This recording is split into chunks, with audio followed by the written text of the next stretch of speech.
Olá, companheiros, que Jesus nos abençoe mais uma vez na continuação aqui do nosso estudo da obra Palavras de Vida Eterna, Palavras de Vida Eterna, nós fizemos uma pausa aí há 2 semanas atrás, não é?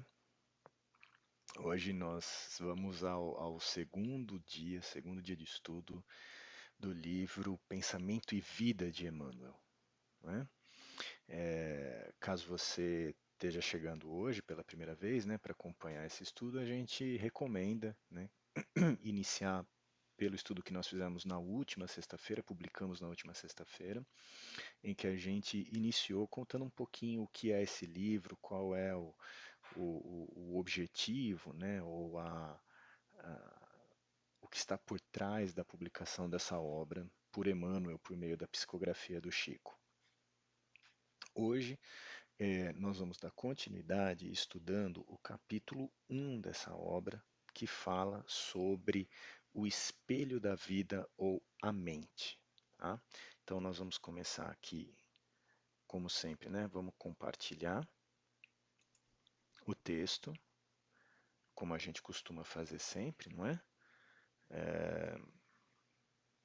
Para podermos refletir com bastante calma, né? Em relação ao conteúdo que Emmanuel está nos transmitindo. Então a gente vai começar repassando um pouquinho do texto que a gente viu semana passada e dando sequência nas reflexões. Então nós vimos aqui, como diz Emmanuel, né, que a mente ela é o espelho da vida em toda parte, né? Ela reflete, portanto, o que é a nossa vida.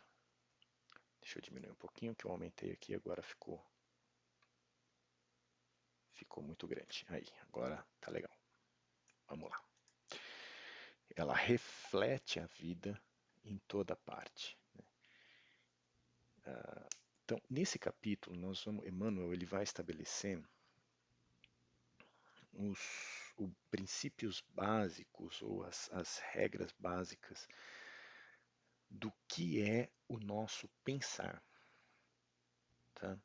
Esse até a gente vai talvez gastar um pouquinho mais de tempo aqui nesse capítulo especificamente, porque ele é a base para toda a sequência do que Emmanuel vai nos dizer ao longo desse livro. Tá? Todos os outros capítulos são um desdobramento mais ou menos maior do que ele diz neste primeiro e segundo capítulos. São os mais importantes e os mais ricos. E ele começa dizendo exatamente isso, quer dizer, a nossa mente, o nosso pensar, ele é o espelho da vida, ou seja, o espelho do que nós vivemos. Ela reflete da maneira mais precisa o que é, perdão, o que é a nossa existência na Terra. E como nós vimos na última semana, ele tem inclusive o pensamento uma força criadora, no sentido de, independentemente dos eventos exteriores, nos posicionar diante deles numa determinada condição de vida, né, criada por nós para nós mesmos, de tal forma que diante de uma mesma situação, dois espíritos podem estar em vidas totalmente distintas. Nós demos esse exemplo, numa mesma família, num mesmo ambiente profissional, né? Mas vamos ficar na família, né? Dois irmãos, né? Criados pelos mesmos pais, no mesmo lugar, sob as mesmas condições, né? Nesse momento de pandemia, né? Fechados dentro da mesma casa durante bastante tempo. Dois irmãos podem estar se sentindo absolutamente diferentes, o que quer dizer que eles estão levando vidas absolutamente diferentes. Um pode estar passando por crises, por dificuldades, por sofrimentos, por aflições, enquanto o outro pode estar vivendo um momento de alegria, de congraçamento, de encontro com os similares. O que gera isso? A gente pode falar dos sentimentos, pode falar das relações, mas tudo isso, e a gente vai falar inclusive, tudo isso é desdobramento do nosso pensar, né? Do como nós elaboramos na intimidade esta situação que estamos vivendo. Então, Vamos dar sequência aqui.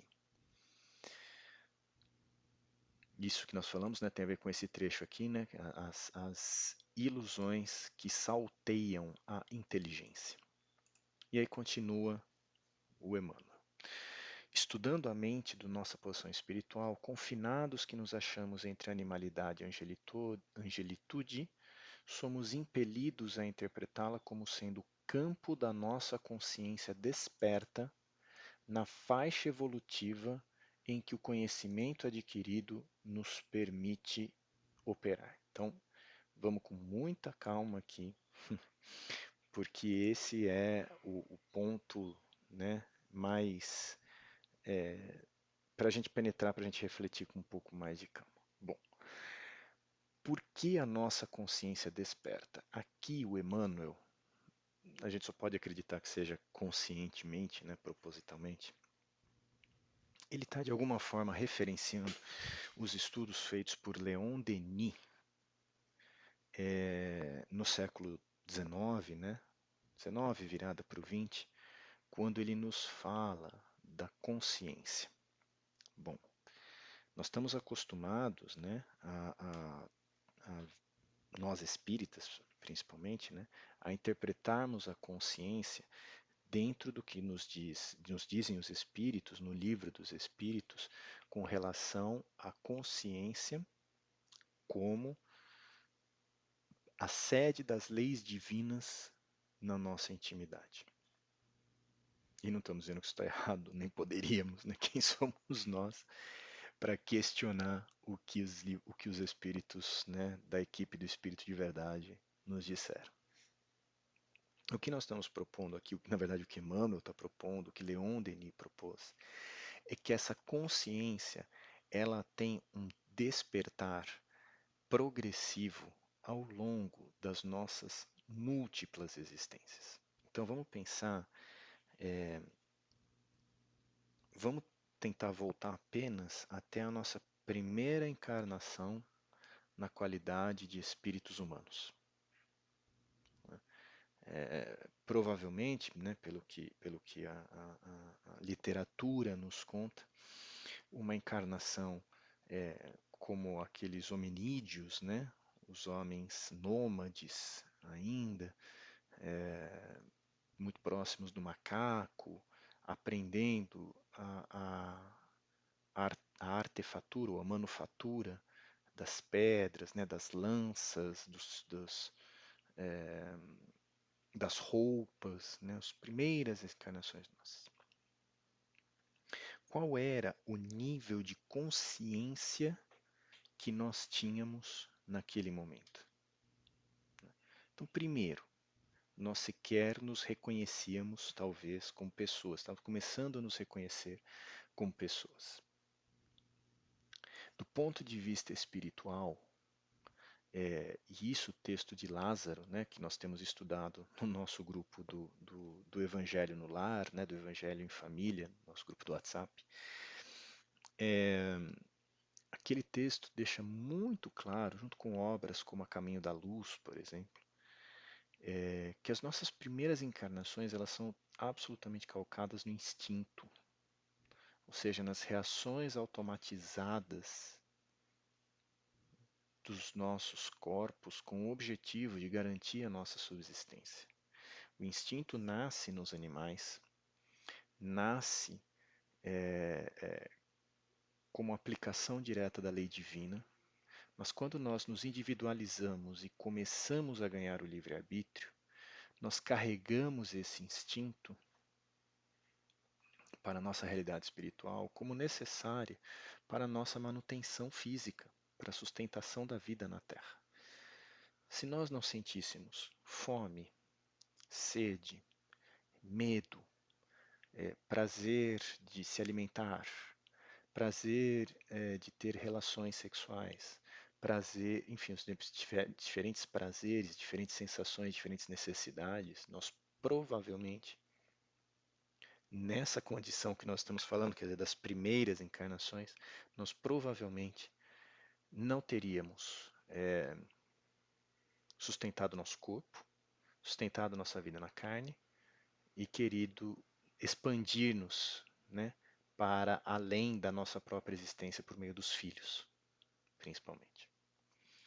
Então essa é uma fase em que a consciência ela está muito pouco desperta, a consciência de si próprio.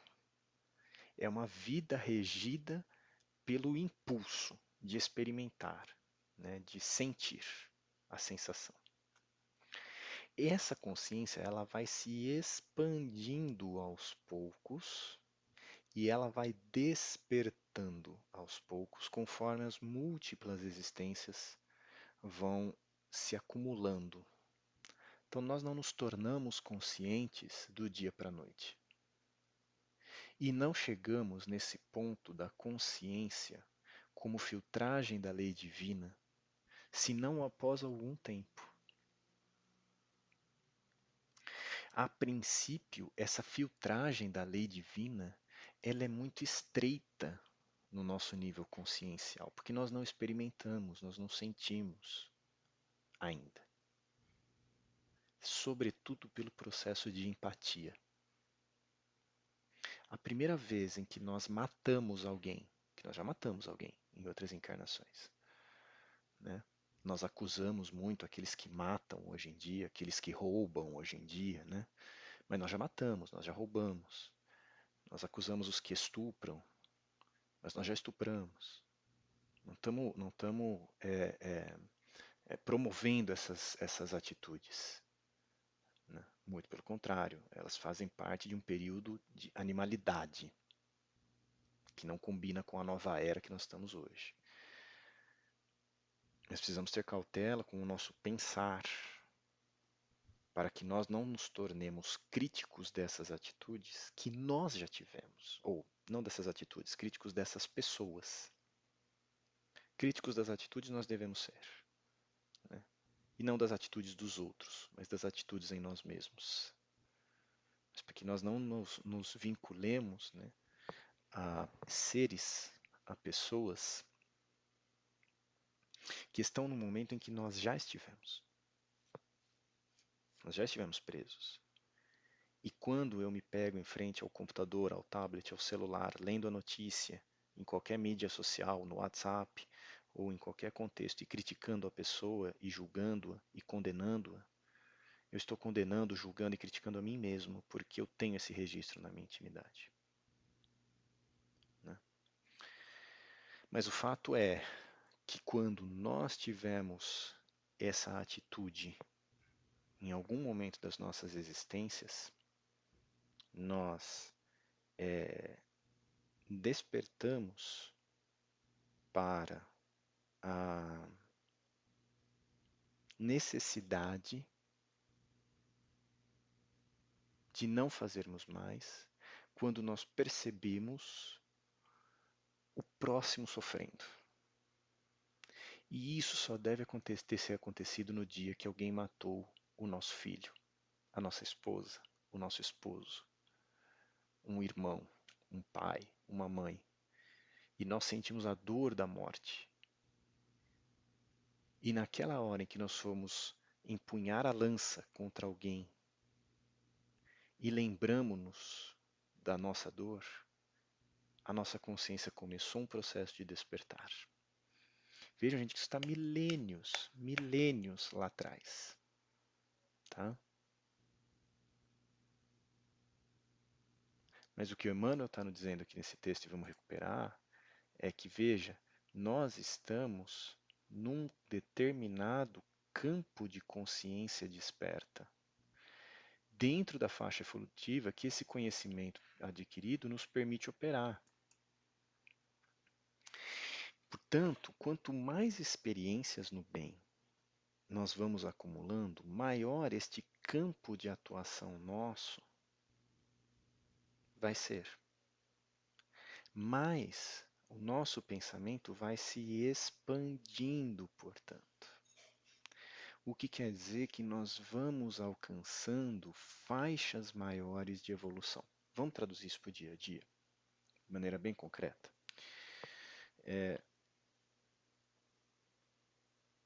Vamos imaginar, vamos tomar a situação atual, a situação da pandemia, né?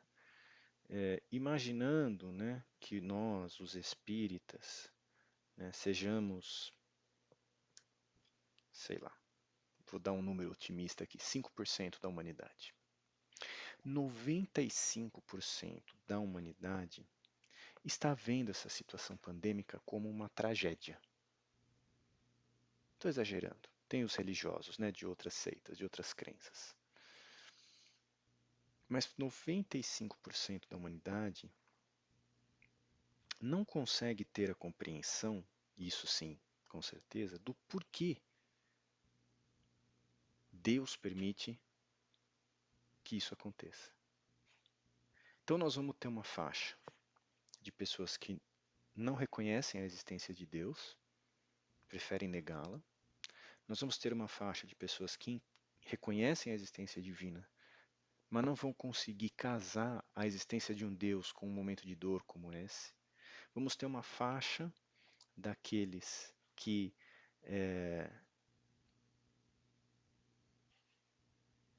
não fazem essa associação, né? Até são religiosos, mas não pensam nisso, que Deus, de alguma forma, está no comando dessa situação atual. Nós vamos ter uma faixa de pessoas que vão negar, e nós vamos ter uma faixa que somos nós, que temos a possibilidade de trabalhar, não só os espíritas, né? Algumas outras religiões também conhecem a lei de ação e reação, mas nenhuma com a perfeição e com a profundidade que o espiritismo proporciona. Mas, de qualquer forma, nós vamos ter uma faixa de espíritos que vão poder fazer essa associação, de que nós estamos passando por uma situação pandêmica que tem uma origem em encarnações anteriores. E aí sim, os espíritas vamos poder fazer um entendimento, uma reflexão, para compreender que esta situação está relacionada a uma necessidade do ser, do espírito, por força das leis divinas que regem a nossa existência. E aí nós nos perguntamos, de toda essa faixa de existência da humanidade, todos nós estamos ou podemos estar vivendo a pandemia da mesma forma? E não estamos, né? Nós sabemos que não estamos. Porque independentemente da faixa de conhecimento, porque esse é o conhecimento cultural, saber que existe reencarnação, saber que existe a lei de ação e reação, saber que existe um atendimento de necessidades, isso é sabido por nós espíritas e por outras religiões. Então aqui não dá para imaginar que Emmanuel esteja falando de um conhecimento cultural, um conhecimento intelectual, como ele vai dizer em outros textos dele. O conhecimento tem a ver com a experiência, com a vivência, com o sentir. E a gente sabe isso na prática. Quando Emmanuel nos fala aqui do conhecimento adquirido, vou aumentar o texto aqui para a gente ficar com ele aqui, né? Na terceira linha. Quando ele fala de conhecimento, ele não pode estar falando de cultura. Porque eu posso ler todos os livros sobre o Japão, mas nenhum deles vai substituir a experiência de eu ir até um templo naquele país, caminhar por ali, ver e sentir a atmosfera. Conhecer fisicamente aquele lugar, estar lá, falar com o povo, conhecer aquelas pessoas. Isso é um exemplo, uma comparação que nós estamos fazendo para o espírito. Eu posso ler e refletir sobre o Evangelho, sobre o Livro dos Espíritos, sobre todas as revistas espíritas, toda a obra de Chico, de Divaldo, Joana, André Luiz, Emmanuel, todos. E eu vou me encher de cultura. Nenhuma cultura vai ser capaz de substituir a vivência do que está escrito. Aí eu vou conhecer. Eu vou conhecer porque eu vivi, porque eu senti, porque eu estive lá espiritualmente. Posso ler todas as obras sobre o perdão. Se eu nunca fui capaz de verdadeira e profundamente me esforçar para perdoar alguém, eu nunca vou saber a dificuldade que é isso. E o que o espírito tem que fazer para chegar nesse nirvana espiritual que é o perdão. Podemos fazer todos os estudos aqui, a gente vai fazer sobre uma série de questões que Emmanuel vai nos colocar. Fé, amizade, relacionamento, estudos riquíssimos que vão nos encher a mente. Se esse conhecimento não se refletir em ações, nós não vamos conhecer a verdade. Então percebamos que o Emmanuel está nos propondo aqui é um verdadeiro conhecimento. Este conhecimento vai nos colocar numa faixa, num campo de atuação que é onde o nosso pensamento vai estar. Se eu estou sofrendo demais com essa situação atual, é porque eu não consegui compreender a necessidade dela na minha reencarnação. Mas por que eu não consegui? Isso não é uma cobrança, gente. Seria a mesma coisa que nós cobramos de um aluno do segundo ano do primário que fizesse uma exponencial, né? Que me fizesse uma dissertação sobre a história universal, que me falasse sobre astronomia. Não tem condição. Por que nós não estamos vivendo? Porque nós não estudamos? Não, porque nós não vivemos antes. É porque nós ainda estamos numa faixa em que o nosso pensamento está se concentrando na experiência mundana, que é uma experiência de dor.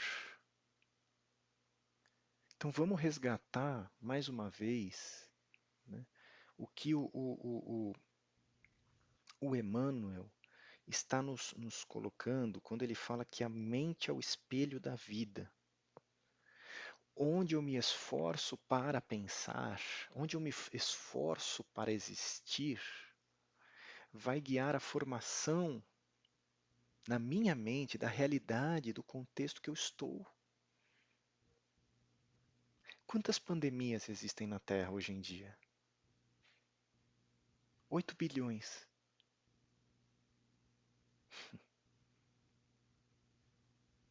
Cada espírito encarnado, fora os desencarnados, né? Talvez sejam 27 bilhões de pandemias. Cada espírito está vivenciando este momento de uma forma única. Única. Cada um vai fazer um relato diferente do que foi a pandemia de 2020, 2021, para os seus conhecidos, para os seus netos, para os seus filhos. Porque é uma experiência única.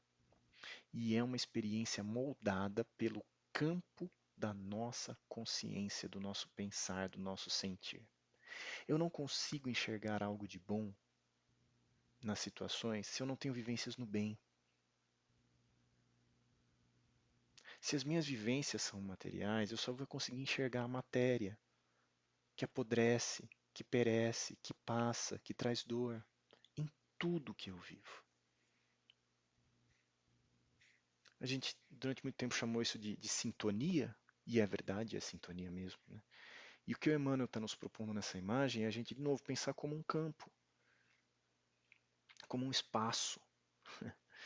Muito curioso, né? Emmanuel também fazer uma referência, de alguma forma, a estudos que só viriam a surgir anos depois, né? Que mostram, né, o tempo como um espaço físico, né? É, nós estamos num determinado tempo do espírito fisicamente, onde nós só conseguimos perceber o que tem aqui. Isso vale para todo o contexto da nossa reencarnação. Qual que é o convite, então? Qual que é o convite? O convite é que a gente mude de campo. É que a gente expanda o nosso campo. Porque quanto mais eu for capaz de expandir, maiores serão as compreensões que eu serei capaz de ter. E maior será a paz que eu vou experimentar. Por quê?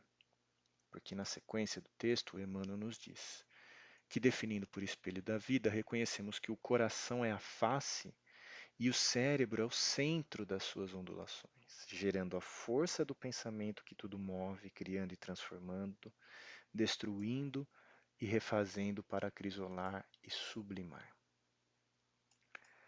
O coração é a face, onde que nós enxergamos o nosso pensar. Na elaboração mental, naquela frase silenciosa que vem na minha mente, também, mas principalmente no meu sentir. Principalmente no meu sentir. Essa frase mental, ela é a- o último reflexo da face exterior do meu acúmulo de pensamentos, que é o que eu sinto. E o que eu sinto, o que nós sentimos, a gente não se engana nunca. Nós não estamos nos olhando no espelho e temos dificuldade de definir o que sentimos.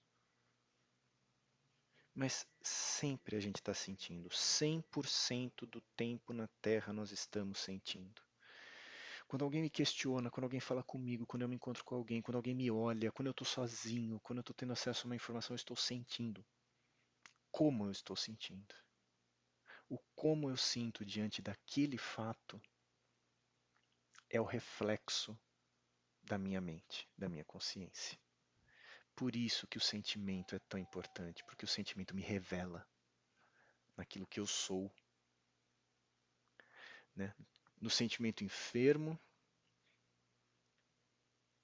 e no sentimento saudável.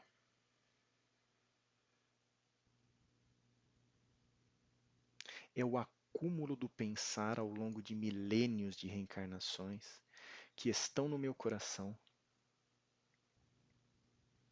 né, armazenadas, cujas vibrações, cujos reflexos, cujos conteúdos transparecem, né, exalam de dentro de mim de uma forma que é invencível, não dá para esconder. Por isso que Emmanuel diz que o coração é a face, porque a face é o que a gente vê e é onde a gente identifica. Né? Como que a gente se identifica? Pelo rosto. Então é pelo rosto, é pelo sentimento, pelo coração que a gente se identifica qual o estágio de consciência nós correntemente nos encontramos. Né? E o cérebro é o centro das ondulações. Se o sentimento é o reflexo, a origem está no cérebro, está efetivamente no pensar. Mas como que eu mudo um pensar? Lendo? Nós já falamos disso, né? Não. Fazendo esse estudo aqui, a gente sabe disso, né? Esse estudo para mim e para, né, os companheiros que estiverem assistindo, ele é ótimo, né? Durante esse intervalo de 30 minutos que a gente está aqui, ele é maravilhoso. Ele nos eleva, né? Ele nos coloca o pensamento em outra esfera, mas ele tem efeito limitado. Porque encerrado esse estudo, nós voltamos a uma determinada categoria de pensar. O que muda o nosso pensar é o experienciar, é o vivenciar. Daqui sai a importância fundamental de nós termos experiências no bem em todos os contextos da nossa reencarnação. Todos. Onde quer que nós estejamos. O bem ser um propósito para nós, ser um objetivo. Como que nós vamos fazer isso? Essa é aquela resposta que a gente adora ouvir, né? O palestrante dando, né? Mas nós não vamos dar, porque essa é uma resposta individual. Esse é um esforço individual de cada um de nós. Como é que eu vou construir um pensamento no bem na realidade em que eu vivo? Essa é uma pergunta que nós precisamos nos fazer e nós temos conteúdo para isso. Quais são os recursos de que eu vou me utilizar? para onde quer que eu esteja, com quem quer que eu esteja, em qualquer lugar que eu esteja, a minha preocupação seja fazer o bem ao outro.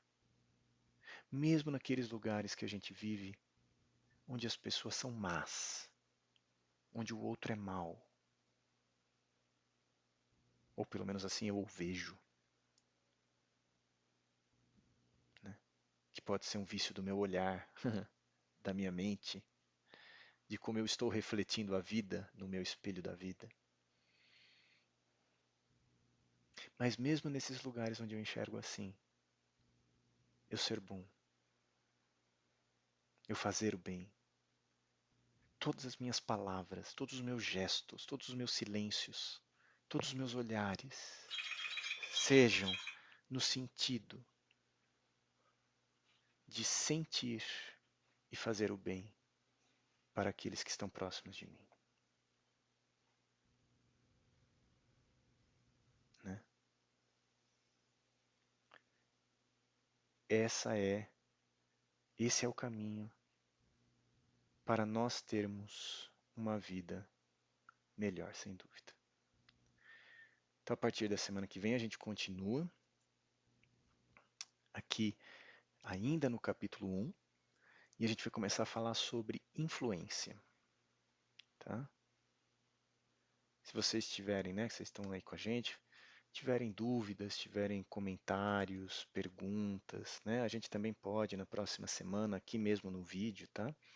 Responder algumas, trabalhar algumas delas. Eu sei que esse tema que nós trouxemos, ele é riquíssimo, ele comporta muitos questionamentos, e a gente pede a vocês que incluam aqui os seus comentários, as suas perguntas que tiverem, né, as suas reflexões. E a gente pode tratar aqui no vídeo mesmo, tá? Na próxima sexta-feira, elucidando, trabalhando com calma, né? Da mesma forma como a gente fazia durante as nossas lives, né? Quando nós as tínhamos.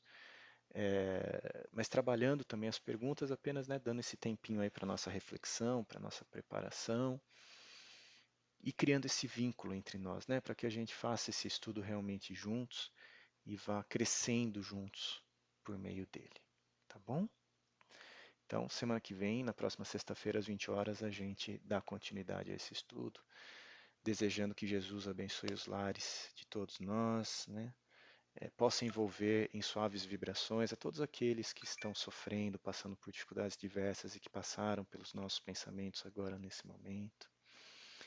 E que nós tenhamos uma semana de reflexões em cima desse tema, elaborando um pensamento, um espelho da vida que nos permita viver em maior plenitude, em maior estágio de felicidade. Um grande abraço a todos e que Jesus nos abençoe. Até uma próxima.